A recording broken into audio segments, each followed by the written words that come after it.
मस्त चमचमीत झटपट असा ढाबा स्टाईल छोले मसाला रेसिपी मी आज तुम्हाला दाखवणार आहे. झटपट बनणारी रेसिपी आहे. रेसिपीला सुरुवात करूया. तर या रेसिपीसाठी इथे 1 वाटी किंवा 1 कप आहे ना छोले भिजत घातले होते रात्रभर. तुम्ही रात्रभर भिजत घालू शकता किंवा 7 ते 8 भिजत ठेवायचे. तर मी रात्रभर भिजत घातले होते. चांगले भिजलेले आहे दुसऱ्या दिवशी. छोले चांगले 1 ते 2 पाण्याने धुवून घेतले आणि ना आता बाजूला ठेवते. आता याच्यासाठी वाटण तयार करायचे भाजीसाठी. त्यासाठी गॅसवर कढई ठेवली. कढईमध्ये 2 ते 3 पळी तेल घेतलेलं आहे. आता ह्या भाजीसाठी आपल्याला वाटण तयार करतोय. त्यासाठी इथे 1 चमचा धने घेतलेले आहेत, 1 पूर्ण चमचा भरून, अर्धा चमचा बडीशेप घेतलेली आहे आणि अर्धा चमचा जिरं घेतलेलं आहे. तर आपण ढाबा स्टाईल छोले मसाला बनवतोय. तेलाचा वापर थोडासा नेहमीच्या भाजीपेक्षा जास्त करतोय. आता याच्यामध्ये 1 दालचिनीचा तुकडा, 5-6 लवंग, 5-6 मिरी टाकायची आहे. हिरवी वेलची असेल तर ती टाकली तरी छान होते आणि 1 तमालपत्राचे 2 तुकडे करून टाकलेले आहे. हिरवी वेलची असेल तुमच्याकडे तर 1 किंवा 2 टाका त्याच्यामध्ये. आणि ना मोठ्या आकाराचे 2 कांदे कापून टाकलेले आहेत. मोठ्या आकाराचे नसतील तर मीडियम साईजचे 3 वापरू शकता. इथे मी मोठ्या आकाराचे घेतले होते म्हणून 2 वापरलेत. आता इथे 15 ते 20 लसणाच्या पाकळ्या आणि 1 ते 1.5 इंच आलं घेतलेलं आहे. लसूण गावरान आहे, लहान पाकळ्या आहेत म्हणून जास्त घेतलेले आहेत. तर आता आपल्याला चांगलं आहे ना परतून घ्यायचं हे वाटण. 1 चमचा कसुरी मेथी टाकलेली आहे. चांगलं तेलामध्ये फ्राय करून घ्यायचं आहे. आता इथे 2 लाल टोमॅटो कापून घेतलेले आहेत. टोमॅटो मीडियम आकाराचे 2 घेतले आणि कांदे मोठ्या आकाराचे 2 वापरलेत. आता हे चांगलं परतलं जावं, मऊ व्हावं, चांगलं शिजावं म्हणून मीठ टाकलेलं आहे. मिठामुळे लवकर आहे ना हे परतलं पण जाईल आणि मऊ पण होईल. तर आता आहे ना सतत हलवत व्यवस्थित परतून घ्यायचं. हे पहा छान रंग आलेला आहे. छान गोल्डन रंगावर आपण भाजून घेतलेलं आहे. आता हे एका प्लेटमध्ये काढून घेते. थंड झाल्यावर आपल्याला मिक्सरवर वाटून घ्यायचं आहे. तर आता हे थंड होण्यासाठी बाजूला ठेवले. आता हे पूर्णपणे थंड झालेलं आहे. आता मिक्सरच्या भांड्यामध्ये काढून घेत आहे. सुरुवातीला पाणी न टाकता आपल्याला वाटून घ्यायचं आहे. म्हणजे त्यात जे खडे मसाले टाकले ते पण चांगले बारीक होतात आणि मग नंतर थोडंसं गरज वाटल्यास पाणी टाकायचं आहे. तर मी थोडंसं पाणी टाकून पुन्हा वाटून घेतलेलं आहे. सुरुवातीला कोरडं वाटलं, नंतर थोडं पाणी टाकून चांगलं बारीक वाटून घेतलेलं आहे. वाटण एकदम बारीक करून घ्यायचं. आता आपण कुकरमध्ये भाजी बनवतोय त्यासाठी कुकर गॅसवर ठेवलेला आहे. 4 ते 4.5 पळी तेल टाकलेलं आहे. 1 तमालपत्राचे 2 तुकडे केलेत आणि चांगलं गरम झाल्यानंतर तेल त्याच्यामध्ये वाटण टाकलेलं आहे. वाटताना जिरं वगैरे आपण वापरलं होतं म्हणून आता मी नाही टाकलेलं. आता चांगलं तेल सुटत तोपर्यंत आपल्याला हे वाटण परतून घ्यायचं आहे. कुकरमध्ये ही भाजी एकदम झटपट बनते आणि अप्रतिम चवीची ही भाजी होते.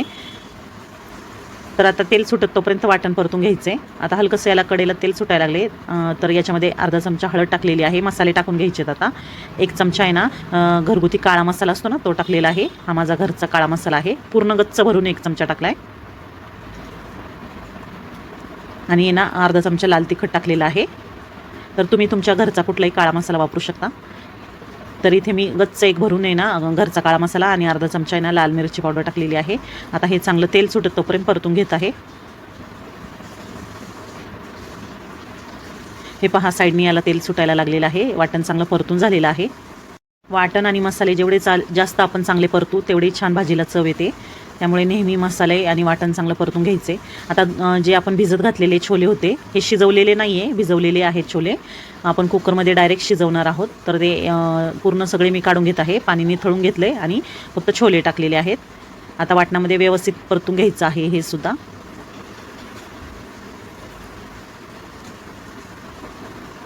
तर मोठ्या गॅसवर चांगलं परतून घ्यायचं. आता याच्यामध्ये आपल्याला गरम पाणी टाकायचं आहे. थंड पाणी वापरायचं नाही. कुठलीही रस्सा भाजी बनवणार असेल ना आपण तर गरम पाणी वापरायचं. पण त्यामुळे छान तवंग येतो, त्याला तर येते आणि भाजी लवकर शिजते आणि चव पण चांगली लागते. आता चवीनुसार मीठ टाकले. वाटण परतत असताना सुद्धा मी मीठ टाकलं होतं त्यामुळे वर्ण वेळताने टाकत आहे मीठ. आता मीठ टाकलं, व्यवस्थित मिक्स केलं आहे.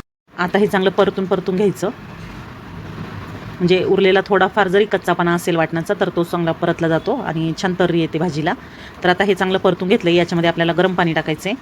तर आपल्या आवडीनुसार आपल्याला कितपत रस्सा पाहिजे त्यानुसार पाणी कमी किंवा अधिक वापरू शकतो. इथे मी 2 ते 2.5 ग्लास गरम पाणी टाकलेलं आहे. गरमच पाणी वापरायचं आहे. म्हणजे भाजीला आहे ना रंग छान येतो, तर्री छान येते आणि चवही छान लागते. गरम पाण्यामुळे ना लवकर भाजी शिजते. तर इथे मिक्सरच्या भांड्यामध्ये थोडासा मसाला शिल्लक आहे, तो पण मी काढून घेत आहे. तर कुकरमध्ये बनणारी ही भाजी आहे, झटपट बनणारी आहे आणि चवीला तर खूपच छान लागते. एकदा तुम्ही जर केली ना तर नेहमी याच पद्धतीने बनवाल याची खात्री देते. इतकी सोपी झटपट भाजी आहे आणि नेहमीपेक्षा वेगळी पद्धत आहे थोडीशी. नेहमी आपण छोले उकडून घेतो कुकरमध्ये आधी आणि मग भाजी बनवतो. तर आज ही डायरेक्ट कुकरमध्येच भाजी शिजवून घ्यायची. आता हलकीशी उकळी आल्यावर याला झाकण लावायचं आणि याच्या 5 शिट्या करून घ्यायच्या. साधारण 4 ते 5 शिट्ट्यामध्ये छान छोले शिजतात. छोले शिजायला इतर कडधान्यांपेक्षा थोडा जास्त वेळ लागतो.